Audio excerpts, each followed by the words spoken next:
What would you do if you woke up in the middle of the night and realized the house you were sleeping in wasn't empty anymore? But I didn't believe in ghost stories, so I brought my flashlight, my camera, and one promise to myself. I'd stay the whole night, alone.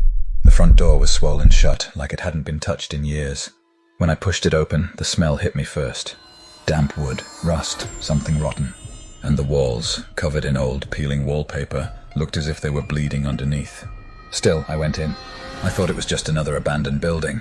But by midnight, I wasn't alone. There were footsteps upstairs. Slow, heavy, dragging footsteps. But the house didn't have a second floor. People in town warned me. They said, "Don't go inside that house. Don't even look at it after dark." But I didn't believe in ghost stories. So I brought my flashlight, my camera, and one promise to myself. I'd stay the whole night, alone. The front door was swollen shut, like it hadn't been touched in years. When I pushed it open, the smell hit me first. Damp wood, rust, something rotten.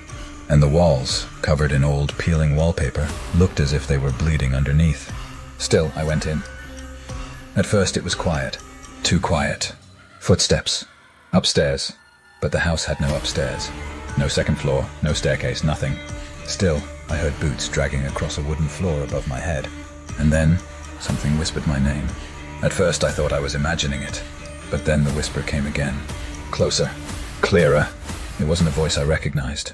It was deep, broken, like it was coming from inside the walls. I yelled out, "Who's there?" The whisper stopped, but the air in the room grew heavier, thicker, like the house itself was holding its breath. I decided to explore. The kitchen smelled like old iron and mold. Cabinets hung open, but inside them, nothing. Inside them, nothing. No dishes, no food. On the counter, however, I found something. An old photograph. It was black and white, cracked with age. It showed a family of 4 standing in front of the same house. But their faces were scratched out, and on the back, written in faint pencil, "Don't let it see you." The kind of silence where even your breathing feels wrong. But soon I noticed things. The air was colder inside than it was outside. Every step I took echoed too long, like the house was repeating me.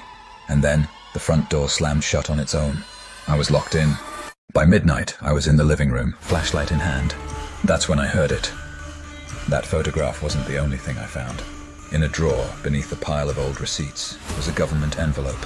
Stamped across it in bold red ink, classified. Inside, only a single sheet. It spoke of Project Echo, a government experiment involving sensory isolation and sleep paralysis tests conducted in rural homes. The address of the test site?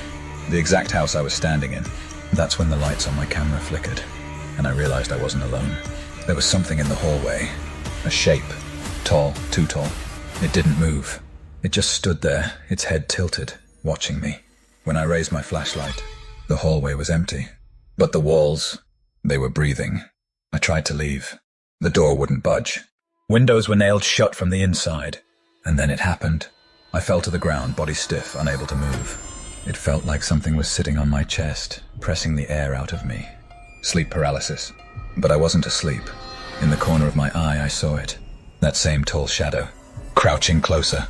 Its fingers, long, bone-thin, stretching toward me. When I finally broke free, gasping for air, I grabbed my flashlight and shone it around. And that's when I saw the ceiling. Carved into the wood above me, hundreds of names, all scratched deep into the beams. Names of people.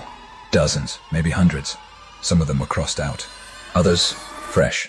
And then, my heart froze. At the very bottom, freshly carved, was my name. I ran back to the living room, pointing my camera at everything, determined to capture proof. But when I checked the screen, nothing recorded. Every photo, every video, blank, as if the house erased its own evidence. By dawn, the front door creaked open on its own. I stumbled out into the pale morning light. The neighbors were watching from across the street. They didn't ask me what I saw. They just shook their heads, as if they already knew.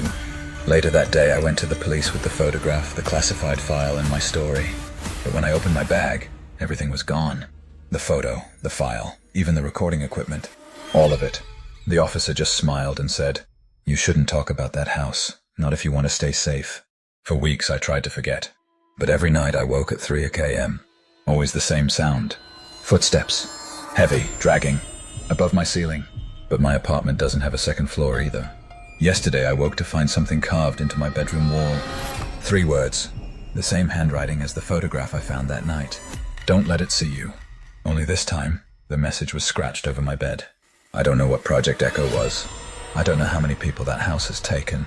But I do know one thing. It followed me home. And tonight, as I record this, I can hear it again.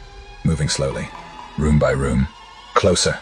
If you ever see my name scratched into the walls of your house, run!